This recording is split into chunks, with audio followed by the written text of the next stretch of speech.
Afternoon all. Hi, thanks for joining us this afternoon. This is the latest in a series of webinars that BITA have been running, and we're very grateful for Alex Warner from LCS Health and Safety Consultants joining us this afternoon to give us some insights and tips and hints in terms of getting back to work. I think we're all sort of getting back into the mindset of trying to approach some kind of normality.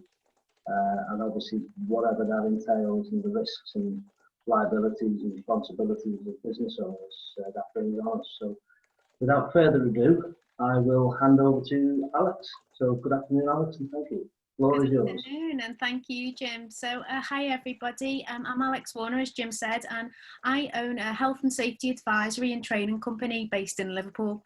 We do look after a number of clients, and we tend to stick in the construction and property sector.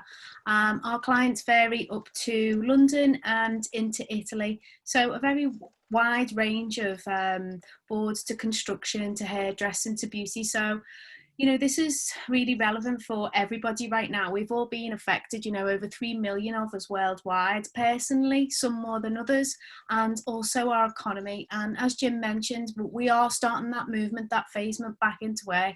And it's really, really, really important that we do get the economy back going, and we do put in safe control measures for everybody to be happy and safe and to stop the virus spreading and to, have sustainable businesses. So I'm quite happy to answer any questions, Jim, that have been asked. Okay. Maybe. Brilliant. Well, I think we'll start the ball. As I say, guys, if there's the option there to fire any questions down the line, and obviously Alex will answer them.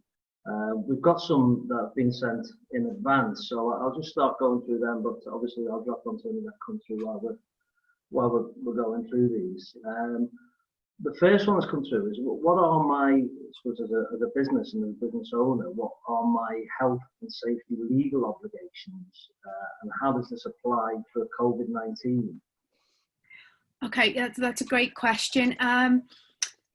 If we go very, very back to the very beginning of when lockdown happened, there wasn't really much guidance or advice out on COVID. It sort of hit us, we went into shock. And we had a number of construction clients who still needed, it was critical infrastructure that needed doing. So we really needed to move quick and fast. And what we'd done as a business was, and a profession, was use the good old Health and Safety at Work Act. That gave us steed into using what the Health and Safety at Work Act was set up for, to control risk in the workplace and reduce, the harm. So if we go into the legal side of it, we have Section 2, Section 3, and Section 36 and 37. And Section 2, to sum it up, is it's an act, so it's a criminal prosecution if you do not do. And Section 2 basically says that you need to have a policy in place and you need to look after employees in your care who you pay money to.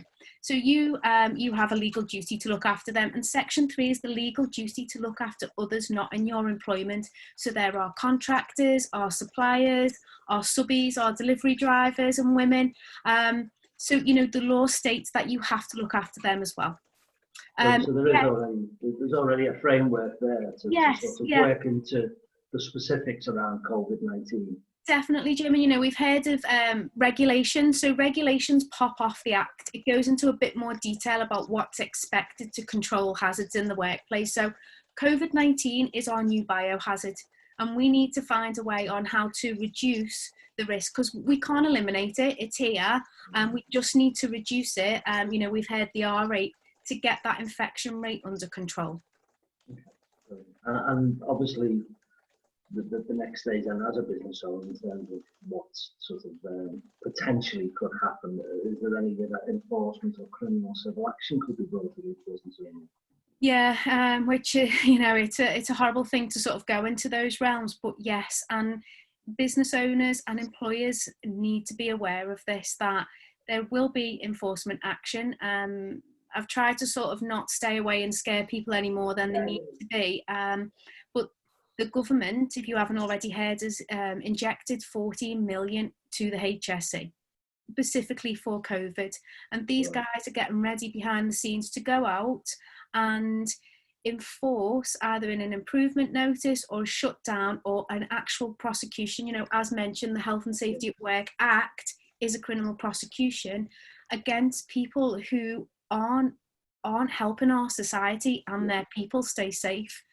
And then you have the civil claims, which is concerning me the most, of employees who feel that they have been treated negligently or they have contracted the virus from work, can put in a civil claim against their employer. And it's the old saying, isn't it? It's like ignorance is no excuse, it's no defence. Yeah, and what a lot of business owners don't understand to that question is, it's a high fine. It's a really high fine, and obviously COVID's high on the list at the moment, but it can bring imprisonment as well, up to 2 years.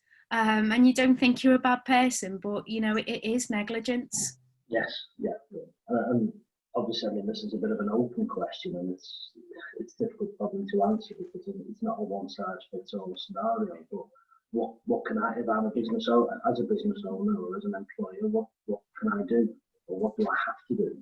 Well, I mean, my first advice is what I've been saying to a lot of people: reach out for help. It's strange for us all, even as professionals who do this day in, day out, and start with the Act, using that again as our mainframe, and we start with the policy.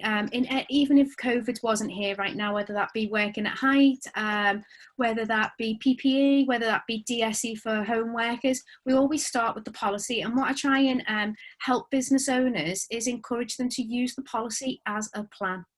It sets out the arrangements, and COVID's now going to have to be included in this, on how we're going to control that biohazard in the workplace. And then we've all heard of risk assessment, and hot on the press at the moment is COVID-19 risk assessment.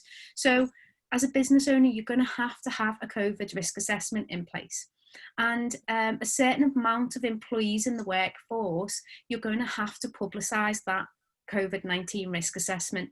So that's going to be on your website, on your media, to say that you do have this in place. This is how serious, it is getting.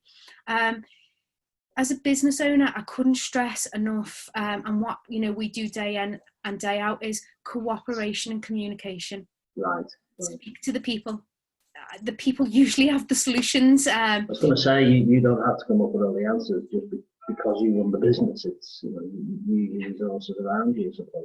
Yeah, it is, and that's any engagement or building a culture through health and safety.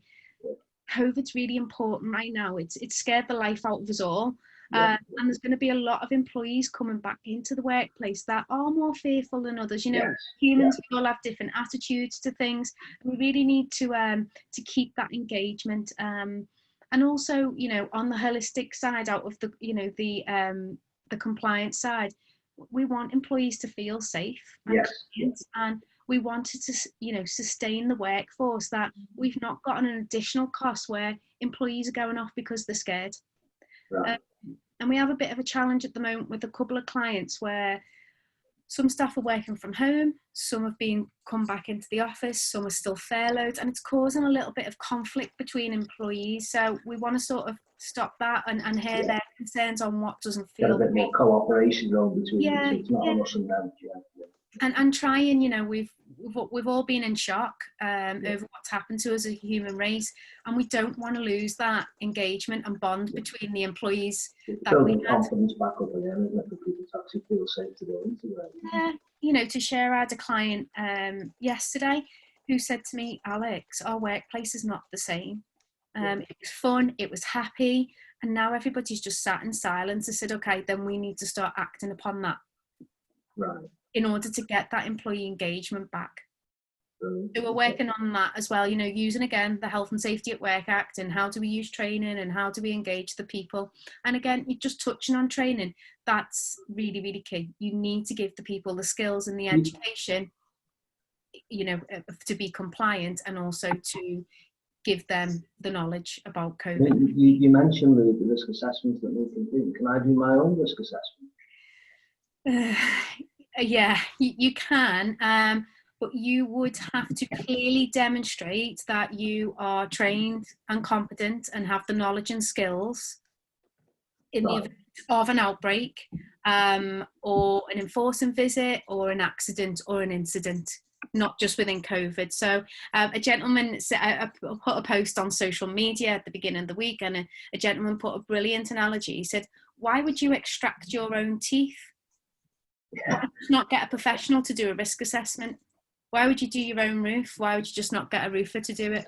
And it's the right analogy. You know, if you're not competent in doing it, then don't do it, and reach out for help. Yeah, it helps. A couple of questions are starting to come in now from the guys attending today. What's the number of employees that you have to publicly show the risk assessment? Last time we looked, it was 25. But again, that doesn't, I wouldn't put that number in your head.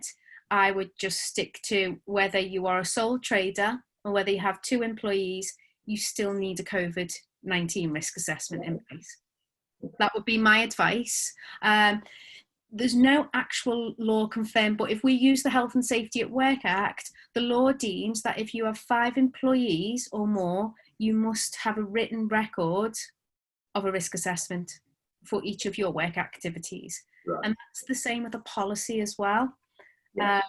But again, I couldn't strong you. I always say this to our sole traders or the guys who are starting to employ a couple of, apprenticeships. Get it in writing, because how can you demonstrate that you've done it verbally to the enforcing authorities? So that would be my advice. Just get one and for a lot of businesses, just carry on doing what you're doing, but just have a record of it. Yeah. And then you would have to display it, and there will be more guidance on how we need to do that coming out. It's a little bit vague at the moment. Yeah. So another question we fire through is some organisations are reducing desk space to save money. So employees are being asked to work from home some of the time and then hot desk. The government is saying this isn't necessarily advisable. Can an employee refuse? So it's this issue of hot desks and shared workspaces, I suppose. Okay. So may I answer that in two? Yeah. If an employee can work from home, keep them at home. There's your risk reduced. Right. Keep them at home, but we'd still have to have engagement and DSE assessment for a home worker, and engagement and looking after their mental well-being. We can't just forget them because they're at home. We still have a legal duty to them. So if they can work from home, keep them at home. I would not advise on hot desking unless you have a clear process, cleaning procedure in place after every single time that desk is used. Mm. And you're going to have to, again, clearly demonstrate, and that would have to be incorporated into the risk assessment and the operating procedures. A lot of this does come down to some kind of common sense, but that can't be achieved, can it? And it's... No. No, it can't. This is where the experts like you guys come in, I suppose. No. Yeah, I laughed him because I think the only thing that would shock me now with us as humans, if someone came with their head under their arm and said, we've had an accident, I'd be like, oh, okay, now I have seen it all. Nothing else, yeah. No, nothing would shock me. You've seen everything else. A couple more questions that were sort of provided before we got underway today. One specific question, really. Do I have to provide face masks for my employees? Okay, this is an interesting conversation, and this would all come back down to the risk assessment. We can't just assume that if I give my employee a face mask, a cloth one, that I've done my job. That's it. I can forget about that now. I've done my legal duty. When we do the risk assessment, we go through a hierarchy of controls. So we look at eliminating the risk, which we can't do. We look at what control measures we're going to put in engineering and administration to control that risk. We need to take in individual factors as well. So are people asthmatic? Do they have any, health conditions that they shouldn't be wearing a face mask? And is that face mask correct for that type of work? So, we can go into different types of face masks, not just your bog standard ones. And again, I can't stress enough just on that question that if you are going to supply PPE, you cannot charge your employees, and you need to get that from a reputable supplier that's CE marked. I've seen a number of notices. I think you put stuff on social media and LinkedIn and things where that unfortunately you are always going to come across the people who are going to try and make it an easy book out of the situation like this. But stay clear if you can. Yeah, and I think it's touching on when you said about the providing the face mask. None of this is a box ticking exercise, is it? It's like, just because I've provided a face mask, I'm done. I'm exonerated. It's all. Yeah, it's so I've been working with a couple of clients who can't keep that 2-meter control distance. Right. We like to call it physical distance instead of social distance, just to Yeah, that we are a sociable species. And it's been interesting because we've been engaging the workforce for 2 weeks now about how they feel about face masks. You know, one lady said, well, I'll bring my own in and I'll wash it at the end of the day. But you're face to face with different types of clients who may not choose to wear a face mask. And it's not actually compulsory in the country yet. So it all comes back down to individuality, and again, using that risk assessment to determine and clearly demonstrate why you didn't issue the PPE. Again, it's not a one size fits all answer. It's not. Set of scenarios, situations got to be looked at their own merit. Yeah, and if we use the scenario, and I'm sure we've seen it a couple of times, people are saying, oh, well, there's the face masks, but sorry, I forgot to clean the tables. I've just got a couple more. There's some really good questions coming through now. Actually, there's one, working from home. This is from an anonymous attendee. Working from home offers its own particular issues if people haven't got the correct equipment. So you've got things like RSI issues. What can a company do to avoid potential claims in the future? Okay, so again, we cannot forget about those people at home. We still have a legal duty to them. We always have, and we always will. It's just we've fast forwarded 50 years where we're all home workers. So there's DSE guidelines, and the DSE regulations is the acronym for display screen equipment. And that is our duty to carry out an assessment of a computer user, to put that simply. So anyone who is sat in front of a computer for more than 3 hours a day and in the same position, we need to ensure that an assessment's carried out and it's recorded, and it highlights hazards that the employee needs to look at and work with you. So if we go back pre-COVID, an employer or an appointed person will go out and do an assessment of that specific homework. We can't do that now. So we're going to have to find a way, and we are doing that with clients, on sending out and having, our virtual calls like we do to say, is everything okay at home? What have you got in place for this? What do you need from your employer? And the employer has to legally provide that. But again, it has to be reasonably practicable, and not, I want an Apple Mac. A fantastic desk and chair. And I suppose a lot of it comes in the form of, again, it comes down to that communication issue and a bit of guidance, and saying, well, if you have to work, like a lot of us are, working on your dinner table in the dining room in a chair that's not really suitable to be sat on for any length of time, it's then have regular breaks. Make sure you aren't sitting in that one place. Yeah, and there's some fantastic stuff out. I've one in front of me now. It's a laptop holder. It sits up, the screen comes eye level. That keeps my head engaged, and it stops me cutting off my main vertebrae. That I'm not daft what people think of health and safety, or they cost us a fortune. But if you get it right, and the regulations have been put in place by people who care, you will get so much more out of the human being. Yes, exactly. We've got a question come through from Ted. Thanks for the question, Ted. Question for Alex: what are the obligations on employers to provide equipment? So I suppose it links into the last question, to staff working from home.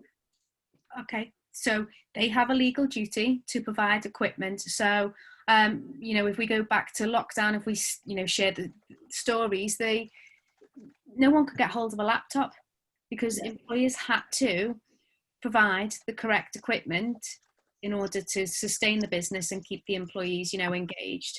So yes, in sum to that, the employer has a legal duty to provide equipment fit for purpose for that person's work. Yeah, it's what constitutes reasonable, so this issue. I keep coming back. Yeah, It's common sense, and and collaboration. Yeah, it is. And if that DSC risk assessment, that gives us the benchmark, highlighted that my wrists are sore, we would look at how firstly the keyboard was set up. Yeah. Do we need to provide wrist rests? Do we need to provide a new mouse mat? Yes. There's one really good question again from Anonymous in terms of the the company or the employer providing employees with guidelines. Things like you mentioned, taking regular breaks and looking away from the screen. How does that get? Do we, as an employer, need to record that, or ask the employee to record the fact that they are taking regular breaks and keep like some kind of daily rota of what they're doing? So again, we would back that up with guidance, Jim. So we would give that handbook to employees to say, this is what you need to do to look after yourself. It's really important. And again, giving them the benefits of why it's important. We've all been subject to cats and kids and dogs on Zoom calls lately. Everybody's had to adapt to new environments with, multiple people working from home in the same household. So mental well-being is really, really important as well.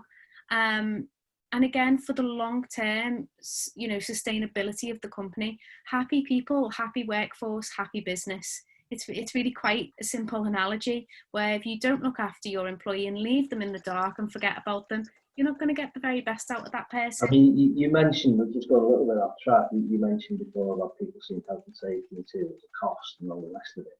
It actually has a massive effect if you get it right on boosting the bottom line, things like retaining staff, generating extra goodwill, obviously avoiding any of the pitfalls and with the claims and all the rest of it. Yeah. So it's not a cost, it's an investment really, isn't it? It is, Jim, and this is, what we as a business pride ourselves on. We help business leaders, so senior management, understand the different stages of moving through health and safety. Yeah. So when it comes from an embryonic stage and this compliance, we know we have to have it, to actually this is to our advantage. If we look after the people and we do what the regs state. That's the old saying, isn't it? It's generally your biggest overhead, if you like, or your biggest cost of business, but it's your biggest asset as well. So. It is, and I think why wouldn't you look after them? Yeah, why wouldn't you? But again, if compliance is understood and it's delivered correctly and shown the benefits of it, then every client we work with is like, I get it. I embrace it, and then they start seeing the return on investment in health and safety. Yeah. What would you say then is the most important thing to focus on to sort of boost engagement? Communication, 100%. You need to communicate with the people and they need to communicate with you. A couple of people have asked us to become COVID advisors, so we're the link between the people and the board. Right. And it's, numerous of stories. I like telling a story, Jim, of companies that once employees are engaged and they have a voice and they know it's listened to, the business literally rockets because the people are usually the solution. Yeah. So something could be happening on the construction site that the guys in the office don't know about. So we need, especially with COVID and what we're talking about today, the strategies and getting back. You don't have to have all the answers yourself. No. There's massive assets there, i.e. your staff. Yeah, I mean, I'll giggle about it, but the hashtag, we're in this together. So more than ever, we've got to work together as a human race so we can get back to some type of normality and learn from it and soon be eating and drinking together. We've got to get this right, and the more people can share and say this isn't right or this isn't working or I don't feel safe, somebody they'll come up with best practices as well. Yeah. So my answer to that would be communication. Yeah, keep the lines of communication open both ways. Question just come in from Diane. As working from home is an unusual situation at the moment, can a company have a temporary working from home policy until such a time as a more permanent situation is in place, i.e. we're all back in work? So maybe we're not obliged to provide a desk, as it may just be short term. So can that be covered in like a temporary policy, I suppose? It could be covered in the policy, but again, it would need the business owner, the company would still need to put in sufficient equipment. So if we use that scenario that it is the kitchen table, it's not reasonably practicable for an employer right now to say, let's buy everybody a desk. It's just not cost effective, because the likelihood... Everyone's got the space to put it in, either. No, and I wouldn't want one of those big clunky desks in my home. It's not reasonably practicable. The cost completely outweighs the risk. So if we can have a kitchen table and we can, buy one of these laptop, I don't know the technical words, but the uprisers, so everything's on level, everything's set up on that kitchen table and is portable. So at the end of the day, the employee can put it in a box and that becomes their home again. Then that would be reasonably practicable and compliant for an employer to give to an employee working from home right now. And what would mention of policies and things? Do we need to review our health and safety policy as a business? Yeah. And update it to include COVID-19?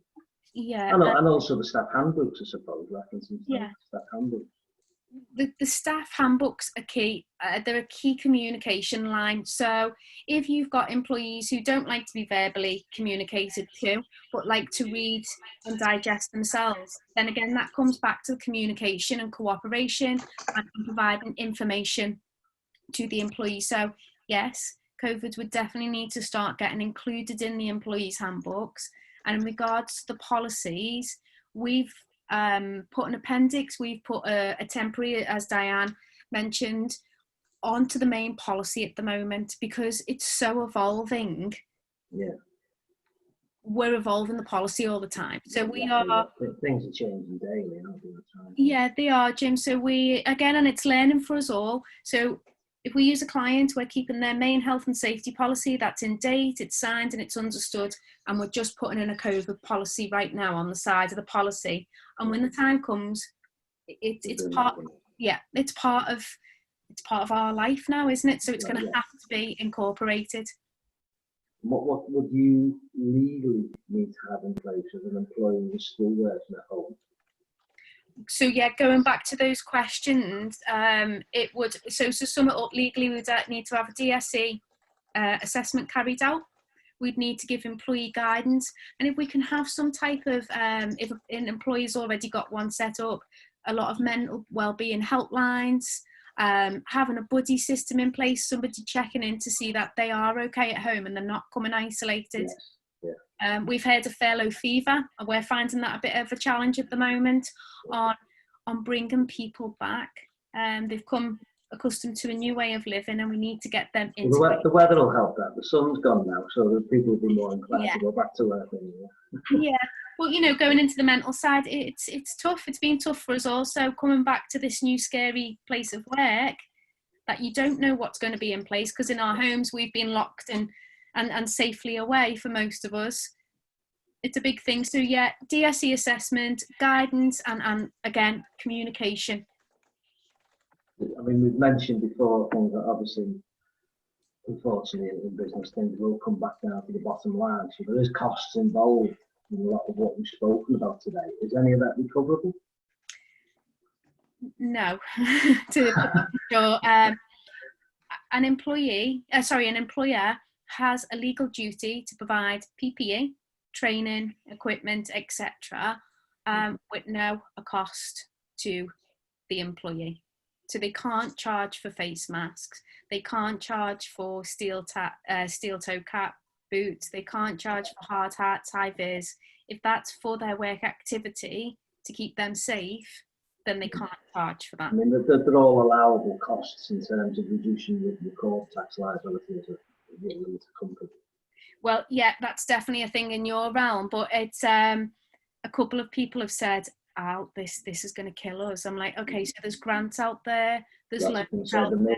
There may be other ways of looking around it. So again, in terms of health and safety, come to somebody like yourself, but there is help out there through local councils. You can get support, and you can get guidance and mentoring. There is. It is a question of asking. Sometimes it's easy saying just ask the question. You don't always know what question to ask. No, and you do need to look out there.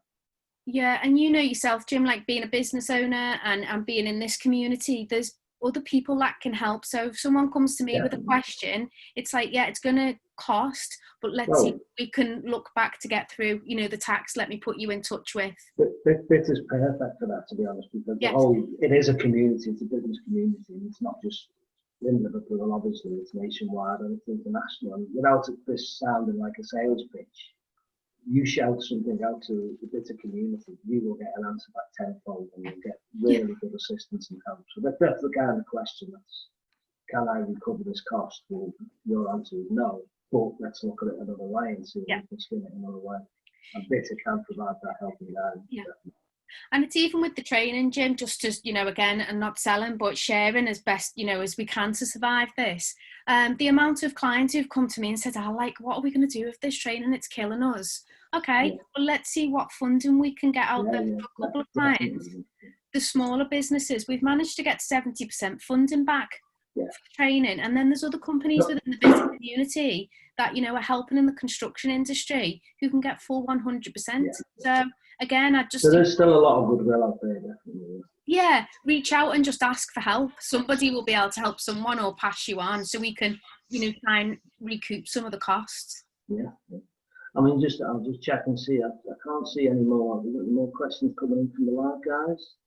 I think we've covered all the questions coming in. I suppose as a summary question, Alex, it's what are, coming back up unfortunately to maybe the risks in that, but what are my legal duties as a director? Is it a way of summarising what I legally have to do as a director or as an employee? To put this in, you know, in our language, you need to provide a safe place of work. That's always been the way, and more so now with this new hazard that's being presented to us. What a lot of business owners, directors, senior managers and managers don't realise, Jim, is that they can be individually prosecuted. And again, this is what makes us quite different to, you know, those great health and safety companies out there. We deal specifically in leadership as well. So we help boards understand their legal duties to protect themselves and to protect the corporate brand. And that's really important right now. So if anyone wants to look up, it's section 36, which is directly to managers, and section 37 is to a director. And if they show negligence, so again, if we put that into a little tale, if there is no COVID risk assessment, if there is no policy, that just opens the door to the HSE or the enforcing authorities. And love them or hate them, they're great people and they're doing a great job out there to stop you know, harm and for people to go home for their tea, just like what we do. But yeah, we need to get this right, Jim, as business owners, in order not just for the compliance, but for what's to come in the next 18 months. What's the strategy? I think as a business owner, you're pointing us towards the various sections of the health and safety work act. I think I'd rather just put the phone up to you, to be honest. You put it into plain English for us, Alex. Yeah, well, that's what I do, Jim, don't I? I dissect the legal language and put it into our human language. But no, I'm more than happy to pick up the phone to anyone. You know, I don't charge for time to give somebody a bit of advice and say, this is what you need to do, or we would advise this. So yeah, and you know, keep on encouraging people. Just reach out, just ask the question. Someone will Fantastic. Be able to. I don't think we've got any more questions coming through. Laura, I don't know whether we wrap up here, or do you need to summarise what we've gone through today? No, I think that's absolutely fine. Thank you so much for everybody that's been watching. I hope you've got some really good answers to your questions. Thank you again to Jim and Alex for your time. We really appreciate your expertise on that. We're going to be sending out follow-up emails to everybody that's been on here. So if you'd like, Alex, I can include your contact information so people can get in touch with you directly. Yeah, so if anybody has any follow-up questions, they can ask those to Alex. And again, as I said, for anybody who joined late, we have recorded this event. It will be on our YouTube channel. It will be on our bittercommunity.org hub. So you can access all the answers from there if you didn't have time to write everything down. So yeah, that's it. Thank you very much, everybody. Have a good evening. Thanks for joining, guys. Thanks, Alex. Bye-bye, everyone. Speak to you soon. Thanks, Laura. Bye-bye. Bye.